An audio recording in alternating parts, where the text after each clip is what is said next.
Si Lynn's POV. Pwede ba tayong mag-usap? Ramdam kong kabog sa dibdib ko. Oo naman. Masaya at nakangiting wika ni Marvy. Nakaupo kami ng mga oras na yon sa mahabang sofa. Magkaharap kami nito. Siya nanginginig na kamay, hinawakan kong mga kamay nito. Hanggang sa manlabong mga mata ko sa pinipigilang luha. Alam ko kasing masasaktan ko to sa mga sasabihin ko. Gusto kong magpasalamat sa lahat-lahat. Panimula ko, pansin ko na unti-unting naglahong ngiti ni Marvy sa labi. Alam kong hindi ko mababayaran ang lahat na kabutihang ginawa mo sa akin. Malaki ang utang na loob ko sa'yo. Bumagsak ang luha sa mga mata ko. Napalunok ako. Ano bang? Patapusin mo muna ako. Maagap na wika ko. Lumunok ako sabay punos ng luha sa mga mata. Ngayon pa lang, humihingi na ako ng tawad. Gumaralgal ang boses ko. Napayuko ako. Kinagat ko ng mariin ang ibabang labi ko. Marvy, mahal ko pa rin ang nobyo ko. Bigla tong nanigas sa kinauupuan para itong natulala sa pagkagulat. I'm sorry kung si Draco pa rin ang pinipili ko. Hindi ko kayang diktahan ng puso ko. Mahal na mahal ko pa rin siya. Pag-amin ko, napakurap ito. Pansin ko mabigat nitong paghinga. Alam mo na hindi ko gusto na saktan ka. Sa simula pa lang. Sigurado ka ba talaga na siya pa rin ang pipiliin mo? Bigla ako natigilan. Tumitig sa mga mata nito. Bahagya itong ngumiti. Siya nakikita ko. Tinakwil siya ng mga magulang niya. At ngayon walang-wala na siya, Celine. Ano na lang ipapakain niya sa inyo ng anak mo? Kung siya pa rin ang pipiliin mo. Sa akin magiging maayos ang buhay niyong mag-ina. Bigla ako napailing. Kung tinakwil nga siya ng pamilya niya, yun ay dahil sa akin. At mas lalong napatunayan ko kung gaano niya ako kamahal. Handa niyang iwan ang lahat para sa amin ng anak niya. Sunod-sunod na pumatak ang luha sa mga mata ko. Handa ni Draco na isakripisyo ang lahat kahit na hindi niya kinamulatan ng hirap ng buhay. Nandito siya. Nagpapakahirap para lang sa amin ng anak niya. Napahikbi ako. Ang sakit-sakit sa dibdib. Handa nitong iwan ng lahat ng karangyaan sa buhay para lang sa amin ng anak niya. Kung noon tiniis ko ito, dahil sa sama ng loob at hinanakit ko dito, hindi ko kasi matanggap na ngayon lang ito nagpakita kung kailan nakaraos na ako sa pagbubuntis. Pero naisip ko ring marahil may malaking dahilan ito kung bakit hindi ito kagad nakapunta. Halata naman na sa bawat effort ni Draco, pinapakita nito kung gaano ako nito kamahal. Ginagawa nitong lahat. Mukhang bumabawi ito sa lahat ng mga pagkukulang nito sa akin. Pero sa kabila noon, tiniis ko pa rin ito. Hindi ko pa rin ito kinakausap. Gusto kong iparamdam dito na labis ang hinanakit at sama ng loob ko. Pero sa bawat araw na nagdaan, ako lang din ang nahihirapan at higit na nasasaktan. Alam kong nasasaktan ko to dahil sa pagtrato ko kay Marvy.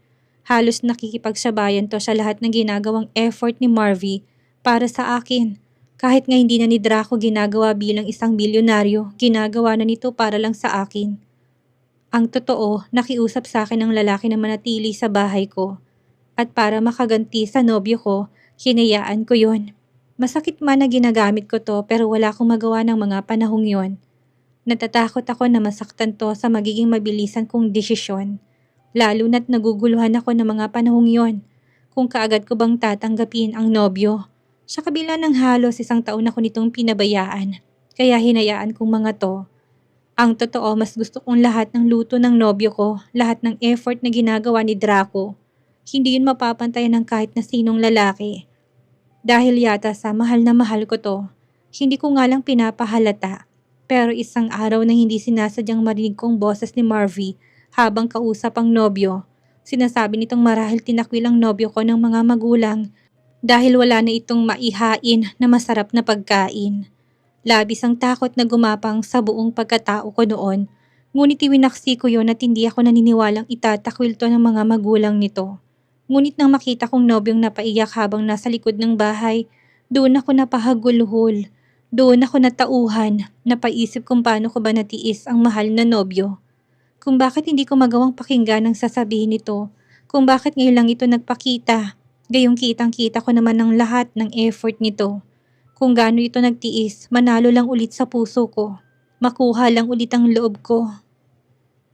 Makabawi lang sa lahat ng pagkukulang sa akin. Doon ko napagtanto kung gaano ko na pala ito nasasaktan at nahihirapan. Nang mga oras na yon, gusto ko itong takbuhin at yakapin. Ngunit nagpigil ako at alam kong may isang taong masasaktan. Ang isiping totoo nga na tinakwil ito ng sariling magulang. Dahil sa akin parang gusto kong humingi ng tawad sa pangbabaliwala ko dito. Ang sakit sa dibdib na tinrato ko to ng ganun sa kabila ng lahat ng sinakripisyo nito. Nagawa nitong magpakahirap para lang sa amin ng anak niya. Hanggang sa nakumpirma ko nga na talagang tinakwil ito ng sariling mga magulang nang halos wala na itong maihain na pagkain. Hindi na rin ito nakakabili ng kakailanganin ng anak namin. Ang totoo, mas ginagamit ko pang lahat ng pinapamili ni Draco kaysa sa ibinibigay ni Marvy. Hindi ni Draco alam na gusto kong mapaiyak at yakapin to. Ni hindi na rin kasi ito makatingin sa mga mata ko gaya ng dati. Alam ko dahil nahihiya ito. Pero wala itong dapat ikahiya. Mas lalo pa nga akong humanga dito. Dahil napatunayan nito kung gaano ko nito kamahal. Kahit naghihirap na to, hindi pa rin talaga to sumusuko. Sobrang sakit sa dibdib.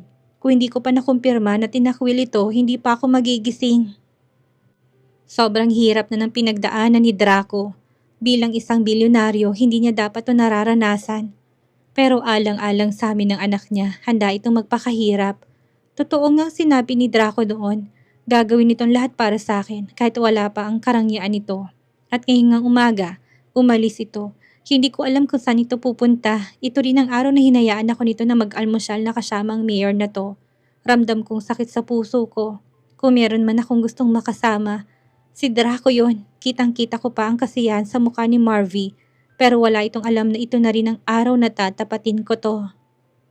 I'm sorry. I'm so sorry. Paulit-ulit na bigas ko sa harapan ni Marvy. Nang iangat itong baba ko, nagtama ang mga mata namin. Kitang-kita kong kasawian sa mga mata nito. Hanggang sa ngumiti ito, ngiting hindi umabot sa mga mata. Alam ko naman na nasaktan ko to ng sobra. 1 taon din itong naghintay. Kung yan talagang desisyon mo, tatanggapin ko. Wala naman akong magagawa kung siya pa rin talagang mahal mo. Napahikbi ako. Dumaloy sa mga mata nito ang sakit. Para itong maiiyak na ewan, napaiwas to ng tingin. Wala akong magawa kundi ang yakapin na lang to.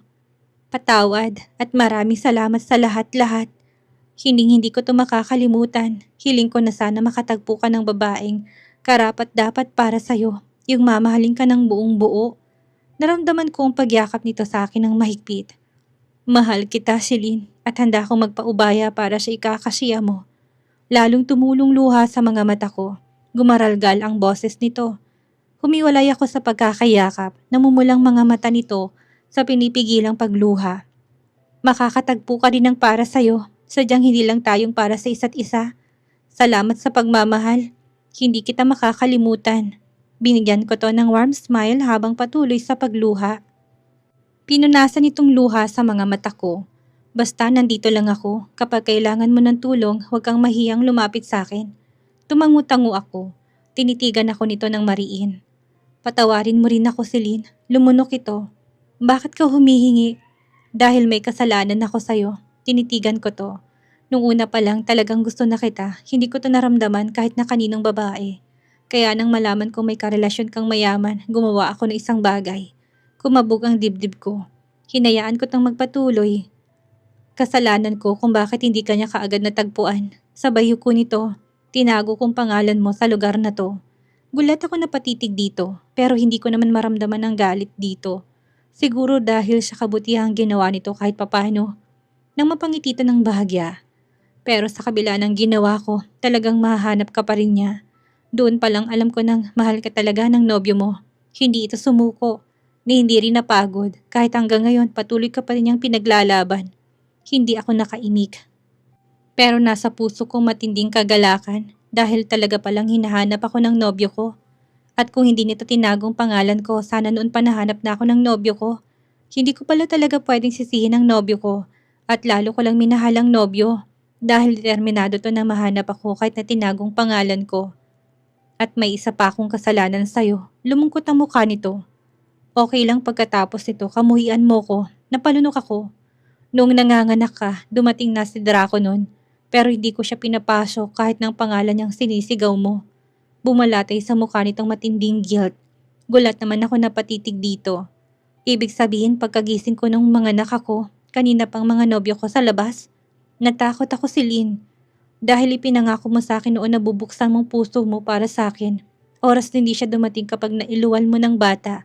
Sabay hinto nito. Hindi ko naman alam kung anong sasabihin ko sa mga nalaman. Pero sa kabila ng mga ginawa ko, siya pa rin talaga. Namungay ang mga mata ko nang makitang kabiguan nito. Hindi ako galit. May kasalanan din naman ako dahil nangako ako na bubuksan kong puso ko para sa'yo. Pero hindi ko nagawa. Pinaasa kita. Nanubig ang mga mata ko. Umiling ito. Hinawakan ng kamay ko. Wala kang kasalanan. Ginusto kong manatili sa tabi mo. Sandaling katahimikan hanggang sa nagpakawala itong namang bigat na buntong hininga. Nakatingin na ito sa kawalan. Hanggang sa mapangiti ito. Bilib ako sa nobyo mo, Celine. Matibay at matatag ang pagmamahal ni Draco sa'yo. Ang totoo, alam ko na sa sarili kong matatalo niya ako. Pero nagawa ko pa rin siyang asarin. Gusto ko kasing makita kung hanggang saan talaga ang pagmamahal niya para sa'yo. Sabay baling nito sa akin. Hindi ako makapaniwalang tinitigan nito at talagang hindi kanya sinusuko. Umarkong gilid ng labi nito. Masaya ko na siya ang lalaki na tagpuan mo. Alam kong hindi kanya pababayaan. Nakita't napatunayan ko na yon. Handa niyang kalimutan ang masarap niyang buhay sa Manila para sa inyo. Biglang nangatal ang labi ko sa panginginig noon. Pati pala ito'y kitang-kita nitong pagmamahal sa akin ng nobyo ko.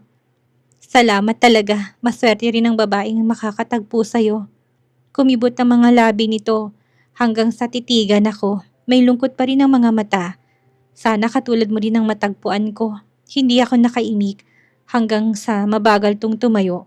Nasundan ko to ng tingin. Kinuha nitong malit na bag na may laman nitong gamit. Nilibot nitong paningin. Mamimiss kong bahay na to. Tumayo na rin ako. Malungkot ako nakatingin dito. Lumapit to sa akin. Sabihin mo sa nobyo mo, binabalik ko to sa kanya. Napakurap ako. Gusto niya kasing bayaran yung mga gamit na binigay ko sa'yo. Napangiti ito. Kakailanganin niyo yan. Bakit bang bait mo? Napaluha ako. Hindi to sumagot. Hinalikan lang nitong noo ko sabay punas ng luha sa mata ko. Bye, Celine. Masaya ako nakilala ka. Huling titig ni Marvy bago nagawang tumalikod sa akin. Wala akong nagawa kung hindi ang mapaluha. Malaki ang utang na loob ko dito. Draco POV. Bigla ko napabalikwas ng bangon nang marinig ang sunod-sunod na iyak ng anak namin ng nobya ko. Bigla akong napatayo. Sa sobrang pag-aalala, hindi ko na nagawang kumatok at kaagad na binuksan ang pinto. Pareho pa kami nagkagulatan hanggang sa mapatitig ako sa malusog na hinaharap ng nobya ko.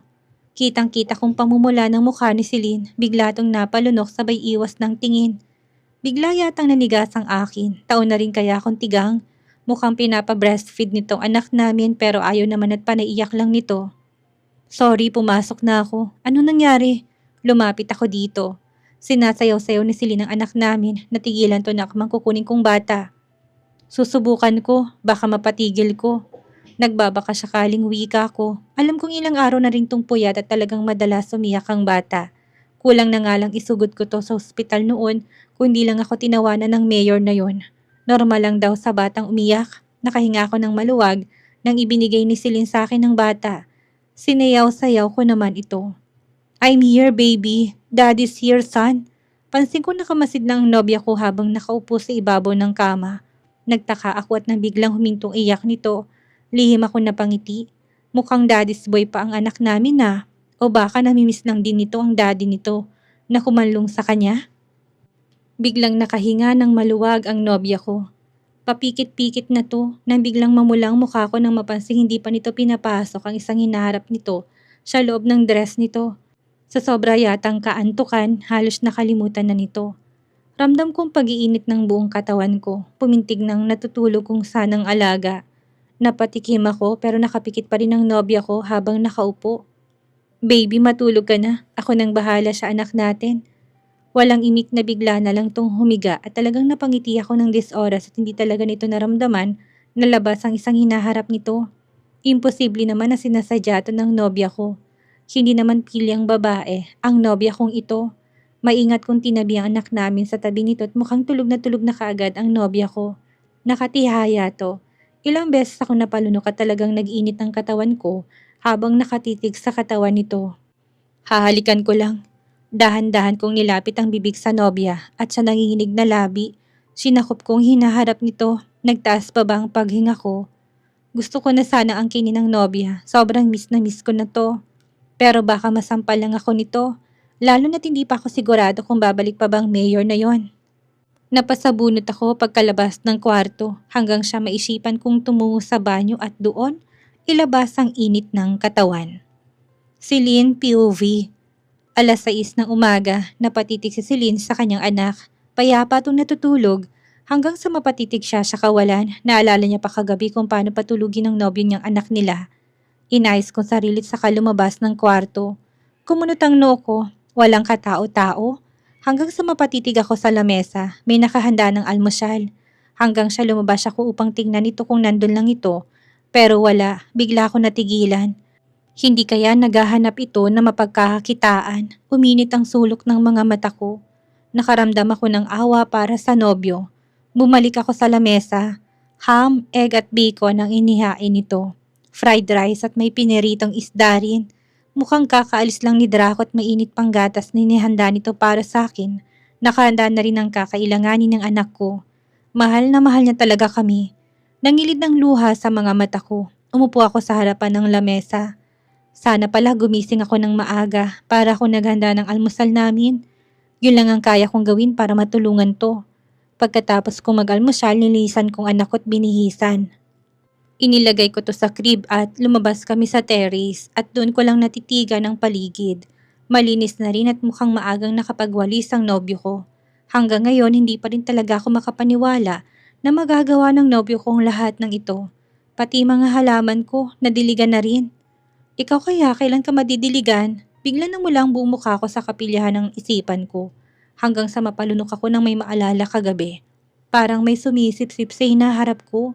At parang hindi ang anak ko. Bigla kong pinilig ang ulo ko.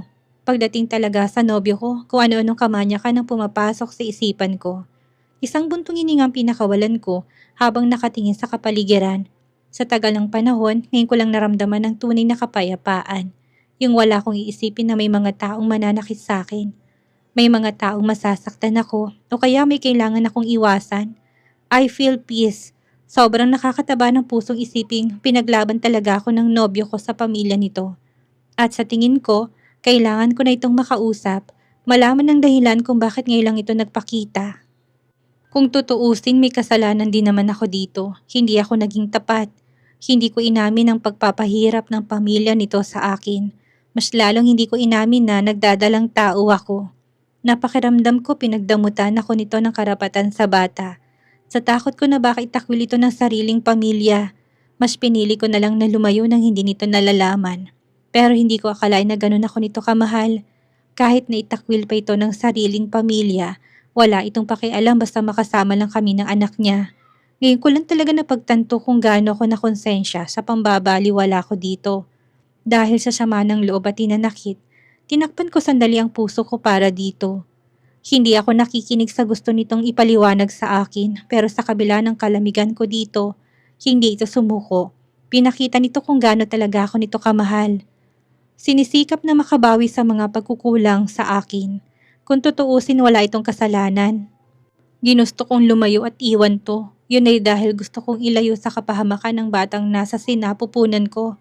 Pasalamat pa nga ako na sa kabila ng pag-iwan ko dito, matyaga ako nitong hinanap. Hindi to sumuko, hindi rin napagod, kaya sobrang swerte ko sa nobyo ko. Hahamakin ang lahat para lang sa aming mag-ina. Hindi na ako makakatagpo ng lalaking katulad ng nobyo ko. Ang sarap nitong magmahal, ang sarap din sa kama. Nagpakawala ako ng buntong hininga kung bakit namamanyak ako pagdating sa nobyo. Kay Mayor naman wala man lang akong naramdaman na kahit nagwapo ito at maganda rin ang pangangatawan. Kahit ito pang nasa tabi ko sa loob ng 1 taon, wala man lang ako naramdamang kakaiba. Iba pala talaga kapag mahal mong nasa tabi mo. Kahit na babae akong tao, namamanyak na lang akong bigla. Pati utak ko nagiging pilya sa kalokohan. Anong oras kaya siya uuwi? Bigla ko siyang na-miss ng sobra-sobra. Lumipas ang maghapon. Kanina pa ako hindi mapakalit, hindi pa ito dumarating. Pabalik-balik ako sa pintuan. Nasan ka na ba? Nakapagsaing na ako't ngayon na nagluluto na ng ulam. Hindi ko na to hinintay pa para ito na mismo magluto. Bilang babae, responsibility na pagsilbihan ng nobyo kahit hindi ko pa to asawa. Ako dapat ang kumikilos dito sa loob ng bahay habang ito naman ay naghahanap buhay. Pero nasaan na kaya si Draco? Mag-aalas 6 na ng gabi, nakagat kong ibabang labi. Kapag hindi talaga siya dumating, akong lalabas ng bayan para hanapin siya. Nang bigla ko matigilan sa paghahalo ng niluto ko. Hindi kaya sumuko na siya? Iniwan niya na ako kay Mayor? Bigla ko napailing-iling. Hindi niya kami isusuko. Hindi siya susuko. Tumulong luha sa mga mata ko, nanginig ang kamay ko. Nang bigla na lang ako mapapitlag sa pagkagulat. Bigla ko napalingon. Draco, biglang lumakas ang tibok ng puso ko nang maaninag ka sa mukha nitong pag-aalala. Baby, are you okay? Bakit umiiyak ka? Akmang lalapit to sa akin nang matigilan din to. Bigla akong nagtaka, pinunasan kong butil ng luha sa gilid ng mga mata ko. Sana hinintay mo ko, ako nang bahala dyan, wika ni Draco. Hindi ako kumilos sa kinatatayuan. May ginawa bang masama sa yung mayor na yon? Kita kong pagtigas ng mukha nito, mabilis akong umiling. Tinuon ko ang pansin sa niluluto ko. Wala, at saka hindi na yun babalik dito. Ramdam ko na natili tong nakatayo't nakatitig sa akin. Hanggang siya mapatikim ito. Hindi ko alam kung bakit nahiya akong salubungin ng titig nito. Medyo ginabi ako at huminto to. Hindi rin ako nakatiis. Tinignan ko to. Ito naman tuloy ang umiwas ang tingin sa akin. Malayo kasi yung pinuntahan namin para ma-deliver yung isda. Biglang uminit ang mga mata ko. Taga-deliver ng isda ang nobyo ko. Paano niya ito nagawa? Isang bilyonaryo tapos akmang lalapitan ko to nang kumilos to para ilagay sa lamesa ang pinamili nito. Maliligo lang ako. Sorry kung amoy isda ako. At saka to tumalikod at dumiretso ng banyo. Napaiyak naman ako. Sobrang sakit sa dibdib. Sa isang iglap, nagmukhang kaawa-awang sitwasyon nito nang dahil sa amin ng anak niya. Isang CEO, tanyag at sikat na bilyonaryo. Sa isang iglap, naging delivery na lang ng isda sa kabilang bayan. At siguradong pinapasa nitong mabibigat na box na may lamang mga isda. Oh God, sinabi naman niya sa'yo nung una pa hindi ba? Na gagawin niya lahat para sa'yo? Paano pa kaya ngayon na may anak na kayo? Masahamakin niyang lahat? Ganyan kanya kamahal si Lynn? Ganyan kayo kamahal ng isang Draco de Silva? Mahal na mahal kita, Draco, at patawad kung tiniis kita. Binaliwala kita. Hayaan mo akong makabawi. At dito na po nagtatapos ang kabanata ng ating kwento at sana'y muli niyo po akong samahan sa mga susunod pang kabanata. Maraming salamat po at keep safe everyone.